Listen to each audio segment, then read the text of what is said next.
You know, sometimes when I'm looking through movies, I can't tell which one is the real one and which one is the rip-off one.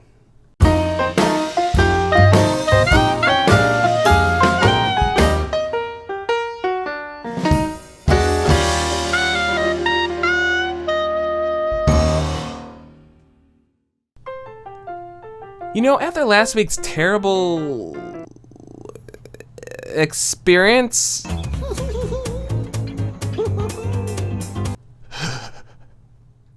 it's pretty relieving to come back to something like this. Normally when I choose a film that I'm going to review, I want to make sure that I've seen the original film before I actually look at the knockoff version. This week, I'm making an exception. This is Jack the Giant Killer.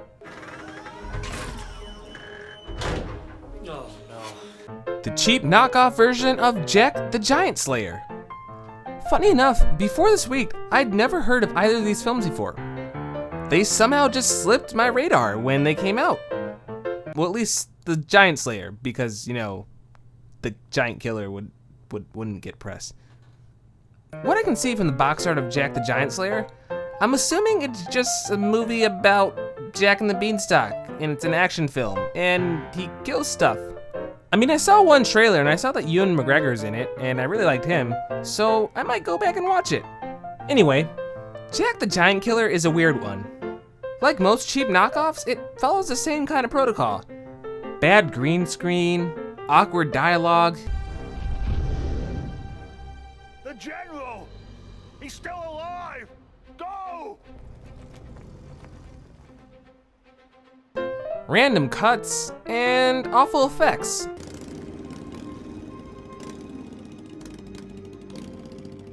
But the weird thing is, that's only half the film. You see, the other half is actually really well shot and pretty good composition for green screen. Now, I couldn't find anything while researching this film, but I'm almost certain that whoever was working on this film quit halfway through and the rest of the production team just had to finish it themselves. There are multiple times in the movie where just out of nowhere, the quality will just completely drop. And then in the next scene again, it's like we're watching a good movie again. Newell and I broke up, and I fell for Nigel. I didn't find out I was pregnant till later. But just to clarify something right now, this is not a good movie. In fact, it's extremely boring. This film legitimately gave me flashbacks to when I was in grade school, and I was told to pay attention, and I would try to pay attention, but I just couldn't. Like, I'd be listening, but I just didn't know what was going on. There were a bunch of times where I seriously did not know what was going on, and it wasn't that I wasn't listening, I just didn't understand it. It was one of those rare movies that actually lacked exposition.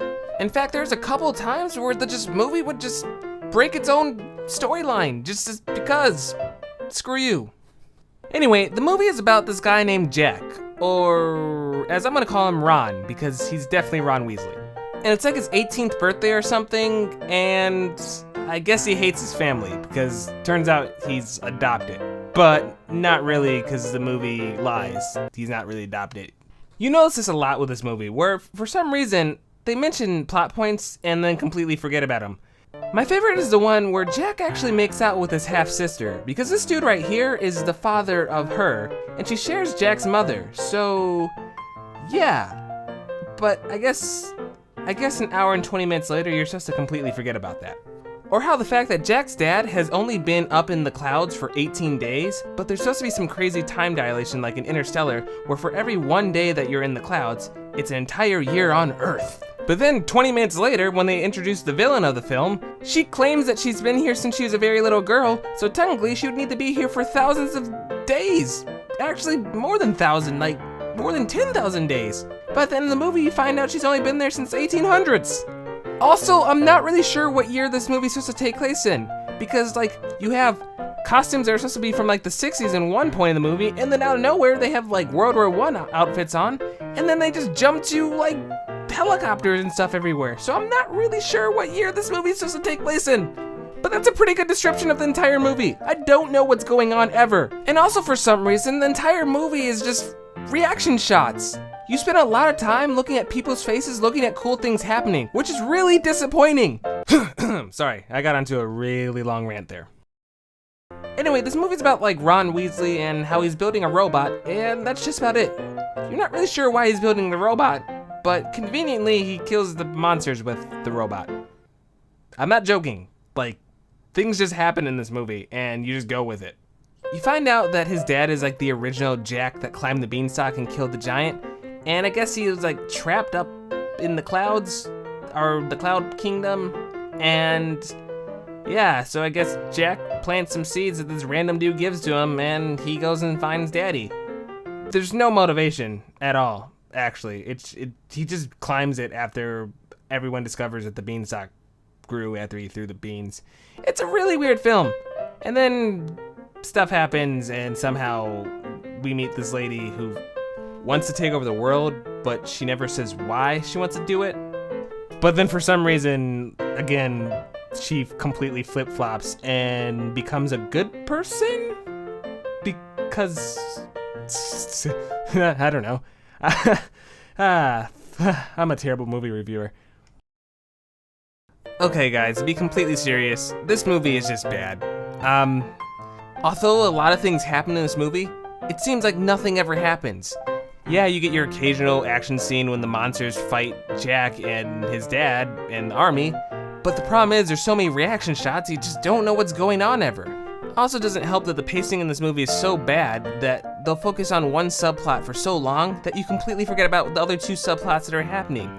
This movie isn't even funny enough to watch. Yeah, I chuckled a couple times on just how ridiculous things were that were happening, but it wasn't like when I watched Aliens vs. Avatars where I just couldn't stop laughing at just how ridiculous everything was. I was solely laughing at just how bad the mistakes were from being a film person myself that, I don't think that you guys would find this entertaining. So I'm gonna have to say for this one, it's a definite pass. Unless you're in the mood for a whole bunch of green screening and terrible continuity errors and a lot of reaction shots, it's really not worth your time. You'll just end up really, really bored and wondering where your last hour and a half went. But until next time, guys, I'll see you later. Hey, look at that! 3 weeks in a row. That's a new record, actually. It actually is. We did it. So, yeah, this one was kind of fun to watch. I don't know. It was very confusing, like I said. So I'm gonna be going on set for the next 3 weeks, so unfortunately I'm going to have to take, not a break, but likelihood of me releasing another episode next Friday is really low, but I'm planning on making something. I don't wanna, not give you guys any content. So, yeah, like I said, if you're new to the channel and this is your first video, welcome. Subscribe, follow me on Twitter and Facebook, and watch my one on Ant's Life or Aliens vs. Avatars. That's a really good one. I really recommend that one. Or Mulan. Mulan's a good one. So yeah, hopefully I can make a video next week. It might not be an actual review, but it'll be something. Follow me on Twitter to see what I'm doing on set, because yeah, 3 weeks straight working. So if you're interested in how the film world works, I'll be doing posting stuff. Yeah, thanks guys for all the support lately. And goodbye.